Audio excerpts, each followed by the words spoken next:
Dobré ráno, velvaráci a přátelé z okolí. Tady vidíte, jak klesla hladina malého rybníčka, který se používá na koupání.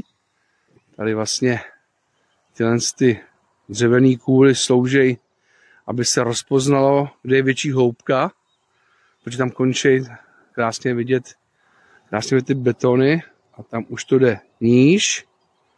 Jo, tam už je větší hloubka, tak aby ty děti, co tady jsou v létě, ty pinďové, tak aby nešli za ně.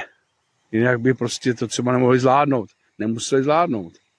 Tak a jako každý rok to tady čerpám.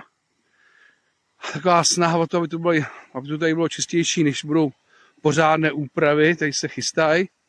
Aspoň, než se to všechno schválí, udělají se veškerý povolení a tak dále, ale už to vypadá dobře. No a samozřejmě dotace, nebo nějaký příspěvek.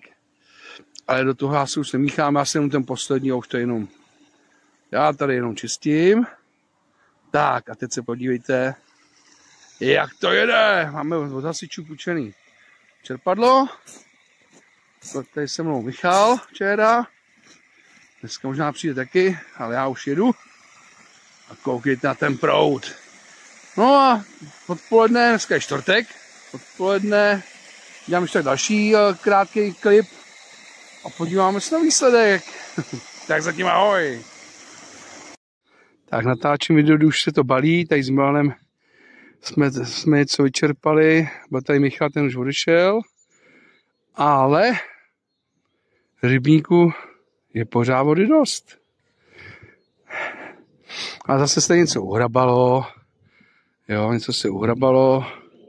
No a zítra budeme pokračovat s tím, aby se to připravilo co nejvíc na sobotní brigádičku. No tak nic, tak zase zítra. Ahoj.